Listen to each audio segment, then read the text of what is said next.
Bonjour et bienvenue dans cette vidéo consacrée aux matrices. Notre objectif dans cette vidéo sera d'apprendre à constater que si une ligne de 0 apparaît lorsqu'on essaie d'inverser une matrice par l'algorithme de Gauss, c'est qu'en réalité la matrice n'est pas inversible. Pour cela, nous allons considérer l'exemple de la matrice suivante. Essayons d'inverser cette matrice en utilisant l'algorithme de Gauss.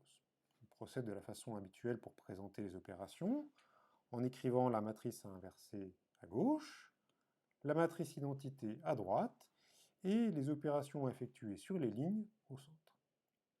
La première étape de l'algorithme de Gauss consiste à faire apparaître des zéros à cet endroit-là. Pour cela, nous allons effectuer les opérations sur les lignes qui sont indiquées ici. Ces opérations font effectivement apparaître des zéros à l'endroit souhaité dans la première colonne. Elles font également apparaître des zéros dans tout le bloc triangulaire inférieur. Nous obtenons donc ici une matrice qui est triangulaire supérieure. L'étape suivante dans l'algorithme de Gauss, quand on a obtenu une matrice triangulaire supérieure, est de faire apparaître des zéros à l'endroit que j'entoure ici.